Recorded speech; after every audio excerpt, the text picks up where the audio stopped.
Hello there guys and welcome back to the channel. And in today's video we're going to be talking about 5-star champions, and more specifically whether 5-star champions are still worth ranking up and which ones and why.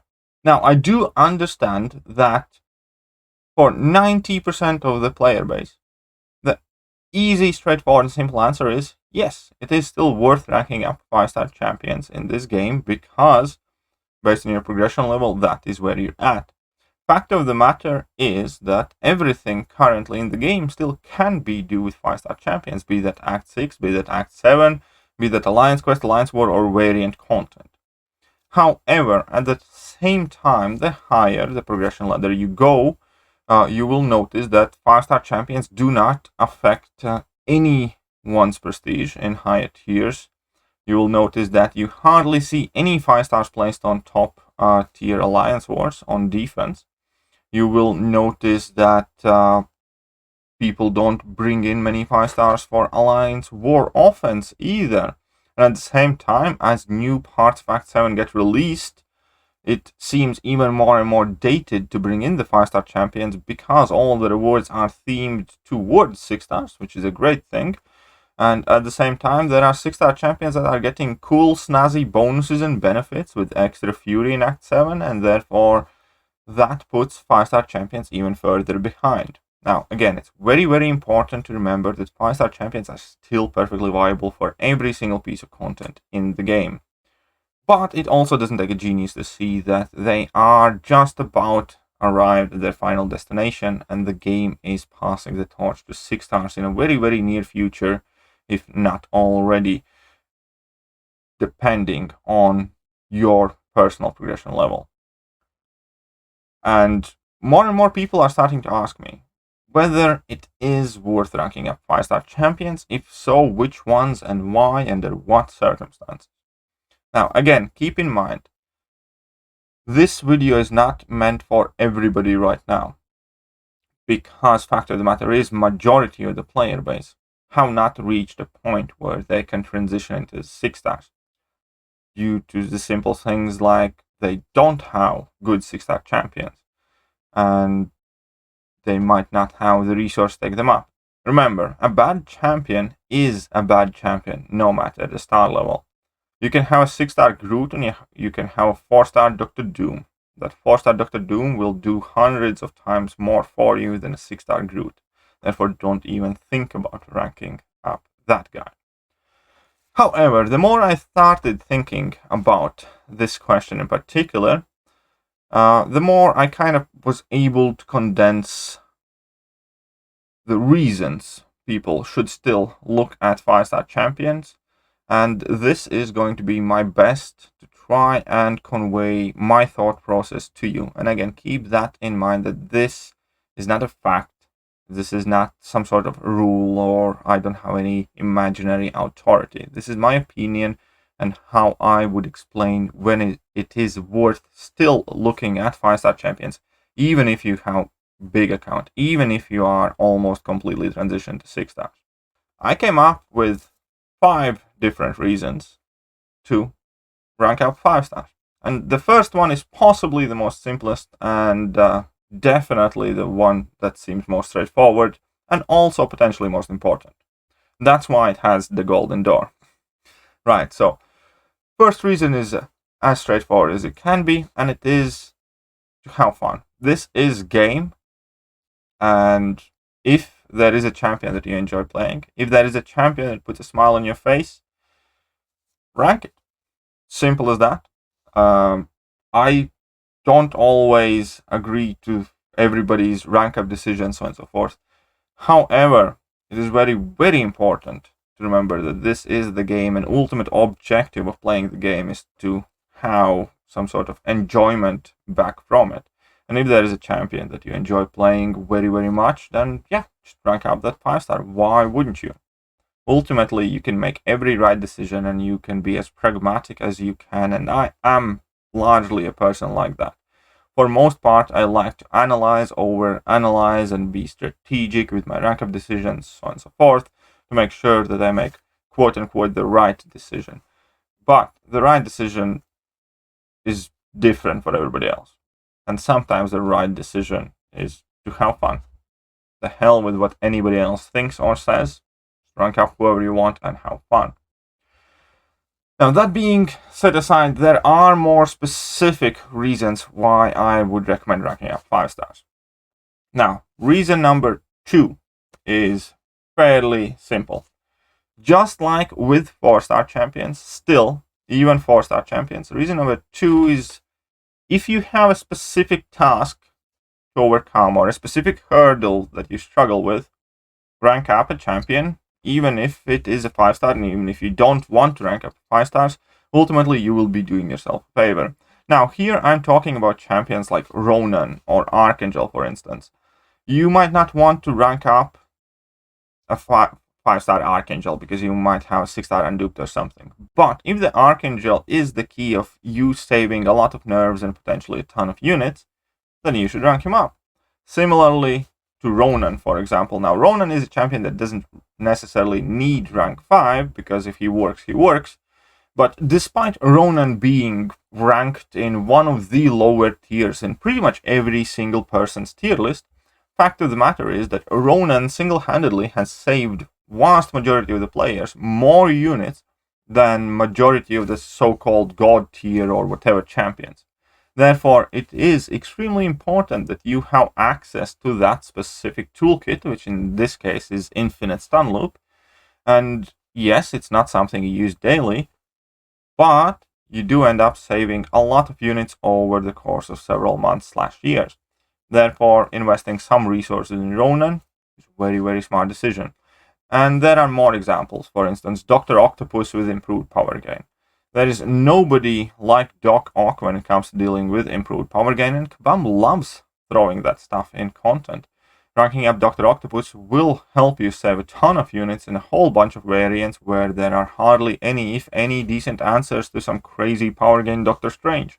Therefore, Dr. Octopus, if you are struggling with improved power gain, is a perfect choice. It doesn't matter in this case, even if it's a 4-star, 5-star, or whatever.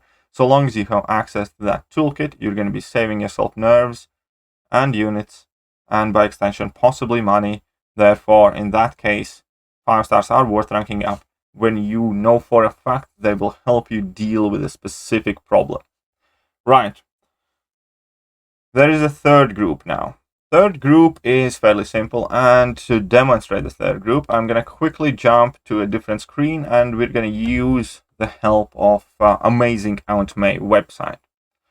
And the third group of 5 stars that are well worth taking up to rank 5 and investing resources in, even today and possibly for a while in the future, are the 5 stars where 6-star counter 6-star versions of them don't exist. For instance, Magic. Magic is only available at its highest form as a 5-star champion, and she's still very, very useful. She's one of the most used Alliance War attackers. She helps you deal with some very tricky problems. Therefore, investing resources in Magic, in my opinion, should be absolutely no-brainer at this point.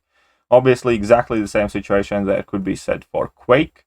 Quake is another champion that does not exist as a 6-star and likely will not exist as a 6-star for quite a while. If what Kabam has said in past is true, we are not expecting 6-star Quake to arrive in contest anytime soon. Therefore, there is no point in denying yourself such a powerful champion just because you don't want to rank up 5 stars. Same here. We can talk about Hyperion, we can talk about Magic, and some other characters. So that is quite as simple as that. If a champion does not exist as a 6-star and it is top-end, top-tier champion, quite obviously it is worth ranking up the 5-star version, even if you don't like ranking up 5 stars anymore. Now, reason number 4. There we go. Reason number 4. It's meta. It's very simple. There are champions in this game that are so powerful, so ahead of the curve, that it does not matter that you might end up taking up a 6-star version of the same champion a month later. I'm talking about your Nick Furies, about your Doctor Dooms, about your Ghosts, about whatever else lives at the very peak, tippy top of this game. It's a very, very simple thing. If a champion is best of the best in their class, if the champion is the most amazing answer to a ton of things, rank it. So what? You're maybe going to end up taking up the same 6-star a while ago. Probably you're even going to be able to use both of the versions. Like, I have a 5 and a 6-star Nick Fury, and you know what? I often feel like I'm missing another one, because one of them sometimes goes in defense, one of them sometimes goes in Alliance War, one of them very often goes in Alliance Quest, and when I want to quest, I don't have enough Nick Furies. So if you don't have a 6-star of some of the most used meta champions, surely it should not be much of a brainer to take those champions up to rank 5 and use them the best you can. When you get a 6-star, fair enough, just take that champion up as well, and you're going to be better off for it. Now, you shouldn't be specifically looking to kind of like do double rank ups of the same champion over and over and over again, but it's something that will happen. It's not the biggest deal, and so long as those champions have a lot of use and a lot of value, there is absolutely no problem in doing that. And finally, reason 5. And that one is also quite simple, but maybe a bit more up for debate. And reason number 5 to rank up 5-star champions, let's jump back to Auntmay's website, is signatures. 6-star signature stones are incredibly rare, and if you are lucky enough even to awaken some of the 6-star champions, many of them still are borderline unusable, or at the very least shells of their true selves if you can't sig 200 the champions. Here I'm talking about something like Neymar, for instance. Neymar is either sig 200 or he doesn't exist for all intents and purposes for any serious endgame use. We're talking about Guardian, who also needs his sig 200 to get the max benefit of him. We're talking about Omega Red as a champion.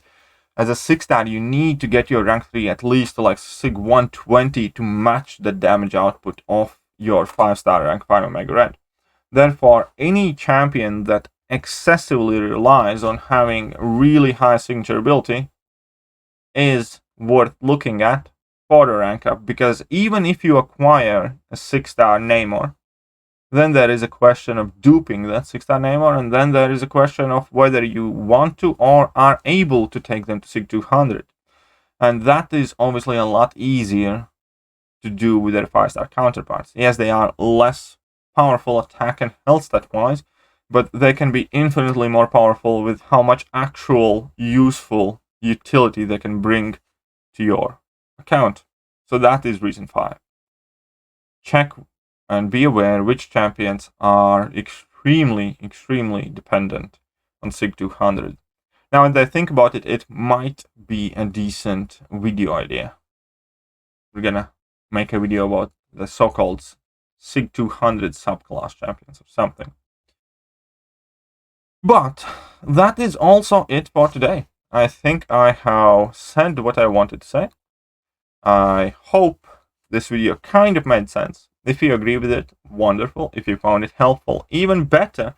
If you don't agree with it, found it a waste of time and have a completely different opinion, that is also perfectly fine. This channel always tries to move people in the course of discussion and just improving everybody's thought process. If you have any insights or interesting counter arguments, you are more than welcome to leave them in comment section. But that being said, I am done here for today, and I hope to see you guys soon. See ya.